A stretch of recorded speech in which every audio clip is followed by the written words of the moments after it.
തീരക്കടലിൽ മത്സ്യസമ്പത്ത് കുറഞ്ഞ സാഹചര്യത്തിലാണ് ആഴക്കടലിലെ മത്സ്യസമ്പത്ത് ചൂഷണം ചെയ്യാൻ കൂടുതൽ പദ്ധതികൾ വേണമെന്ന ആവശ്യമുയരുന്നത്. കഴിഞ്ഞ ബജറ്റിൽ ആഴക്കടൽ മത്സ്യബന്ധന മേഖലയെക്കുറിച്ചുള്ള പഠനത്തിനായി 10 കോടി രൂപ മാറ്റിവെച്ചിരുന്നെങ്കിൽ ഫലപ്രദമായി വിനിയോഗിക്കപ്പെട്ടില്ലെന്നാണ് ആക്ഷേപം. അതിനാൽ ആഴക്കടൽ മത്സ്യബന്ധനത്തിനാൽ മത്സ്യത്തൊഴിലാളികളെ പരിശീലിപ്പിച്ച വലിയ ബോട്ടുകൾ വാങ്ങാനുമെല്ലാം കൂടുതൽ തുക വകയിരുത്തുക. ഡീസൽ ബോട്ടുകൾ വ്യാപകമായ സാഹചര്യത്തിൽ മണ്ണെണ്ണയ്ക്ക് നൽകുന്നത് പോലെ സബ്സിഡി നൽകണം. മത്സ്യബന്ധന തുറമുഖങ്ങൾ ആധുനികവൽക്കരിക്കണം. ഇങ്ങനെ നീളുന്നു ആവശ്യങ്ങൾ.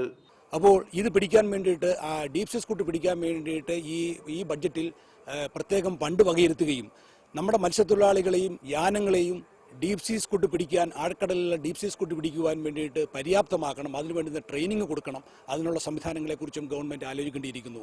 തീരക്കടലിലെ മത്സ്യസമ്പത്തിൻ്റെ കുറവ് പരിഹരിക്കാൻ നമുക്ക് അടുത്ത മാർഗ്ഗമെന്ന് നമ്മൾ കണ്ടെത്തുന്നത് ഈ ആഴക്കടൽ മത്സ്യസമ്പത്താണ്.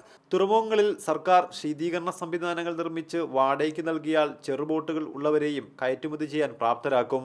ട്രോളിംഗ് നിരോധന കാലഘട്ടങ്ങളിൽ സൗജന്യ റേഷന് പുറമെ തൊഴിലാളികൾക്ക് ധനസഹായം നൽകാനും ബജറ്റിൽ തുക വകയിരുത്തണം. കടൽഭിത്തി നിർമ്മാണം, മത്സ്യത്തൊഴിലാളികൾക്കുള്ള ഭവന പദ്ധതി, ഇൻഷുറൻസ് പരിരക്ഷ, മത്സ്യബന്ധന ഉപകരണങ്ങൾക്കുള്ള ഇൻഷുറൻസ് തുടങ്ങിയ ആവശ്യങ്ങൾക്കെല്ലാം കൂടുതൽ തുക വകയിരുത്തുക.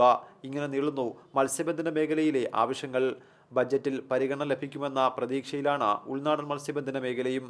സംസ്ഥാനത്തെ മത്സ്യബന്ധന മേഖല ഈ ബജറ്റിനെ പ്രതീക്ഷയോടെയാണ് ഉറ്റുനോക്കുന്നത്.